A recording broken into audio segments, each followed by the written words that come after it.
মহিলাদের কাজা রোজার আগে শাওয়ালের 6 রোজা রাখা যাবে কিনা? মহিলারা তাদের মাসিকের কারণে যে ভাঙতি রোজা হয়, শাওয়াল মাসে তারা কি সে ভাঙতি রোজাগুলো, কাজা রোজাগুলো আগে রাখবেন নাকি শাওয়ালের 6 রোজা আগে রাখবেন? এটা একটা কমন প্রশ্ন।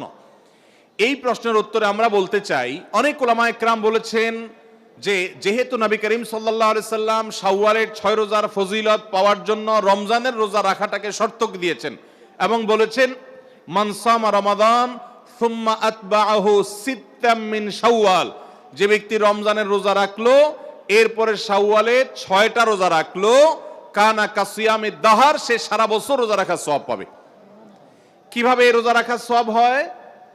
অনেক উলামা একরাম, অনেক বিশ্লেষকরা বলেছেন আল্লাহ তাআলা প্রতিটা আমলের বিনিময়ে কমপক্ষে 10 গুণ বাড়ান, কোন কোন ক্ষেত্রে আরো অনেক গুণ বাড়ান, দানের ক্ষেত্রে আরো কয়েকশো গুণ পর্যন্ত আল্লাহ বাড়ায় দেন।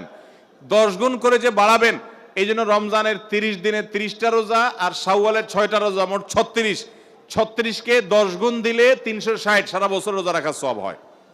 তো এই জন্য শাওয়ালের 6 রোজা রাখতে হবে। এখন কথা হলো, নবী সাল্লাল্লাহু আলাইহি সাল্লাম কিন্তু বলেছেন যে রমজান রোজা রাখলো এরপরে শাওয়ালের 6 রোজা রাখলো, তার জন্য সারা বছরের সওয়াব। তাহলে এখানে রমজান রোজা রাখার পরে 6 রোজা রাখার কথা বলা হয়েছে। এই জন্য অনেক উলামা একরাম বলেছেন মহিলারা তাদের ভাঙতি রোজাগুলো আগে রাখবে, তাহলে রমজান রোজা রাখা হয়ে গেল, এরপরে শাওয়ালের 6 রোজা রাখবে। এটা একটা মত। তবে আরেকটা মত হলো শাওয়ালের 6 রোজা যে ভাঙতি পড়েছে এর মানে এই না যে তিনি রমজান রোজা রাখেন না, তিনি রমজান রোজা রাখছেন। এগুলো তো আল্লাহর নির্দেশে, কারণে তিনি রাখতে পারেন না, যেহেতু তিনি অসুস্থ মাসিক। তো এই জন্য তিনি এগুলো পরে রাখলেও শাওয়ালের 6 রোজার সওয়াব তিনি পাবেন।